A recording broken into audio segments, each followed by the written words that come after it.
Hey everyone! Someone was asking about how to attach the letters like this for your stencils, so I thought I would jump on and show you how to play with that real quick. Let me move that guy out of the way.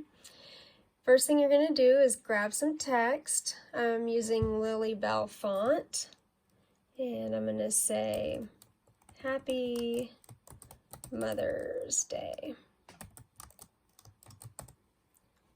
And depending on the font you're playing with, you may or may not want to just go ahead and start up at the top at the line space, or excuse me, the letter spacing here. I'll usually just bump it to 0 to start out with. That gets your letters closer together. Now, you need to ungroup this so that you can individually move the letters. And I think this H is just a little too close to the A, so I'm going to move that over.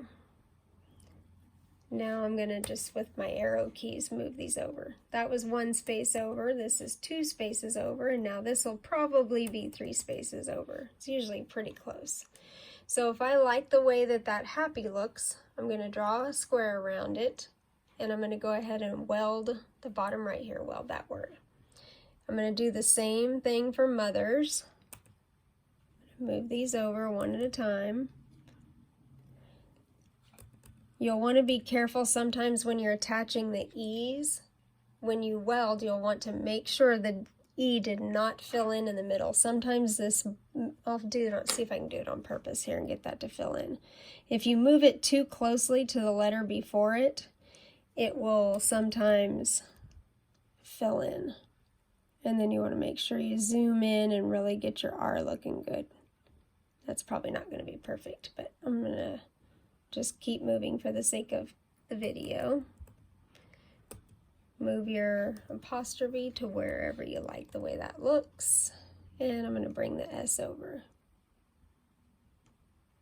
So now let's see if that E fills in. That did not fill in. I would like to show you what that looks like though, so let me just do that and see what happens.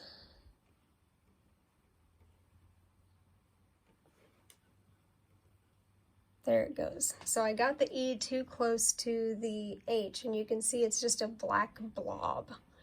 I'm going to undo button a couple of times here and get it back to what I had before.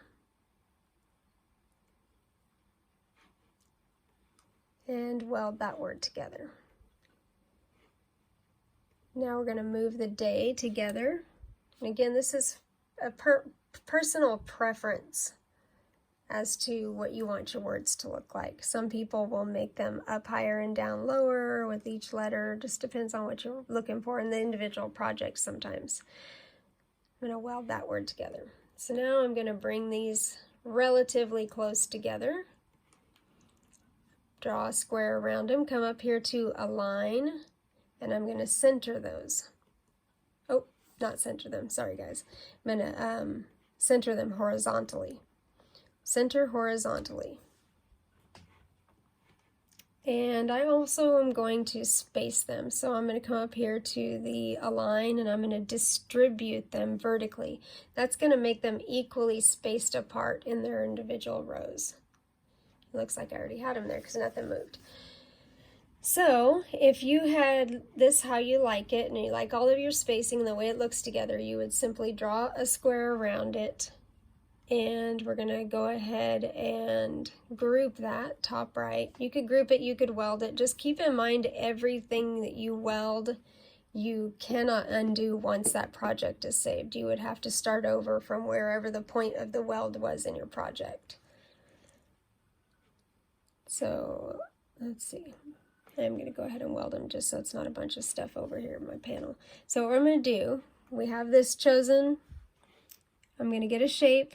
Bring in my square for my stencil. So this is going to need to be a silk screen because I did not bridge these letters. And basically what bridging means is, let me turn this square and move it to the back. This is my stencil square. This white is my stencil square, and I need to connect all of these inside white pieces to the outside white pieces. Otherwise, when this entire O cuts out, this is going to fall out with it. So you're going to lose all that detail. You're just going to have a big black big black spot. So if you were not going to make this in silk screen, you would need to bridge. Align, we're going to center that. Going to attach it down here at the bottom right. Now that's ready to cut out for a silkscreen stencil, assuming that you liked the way you got all your letters and stuff, which you would have before you welded. If you have any questions, place them in the comments.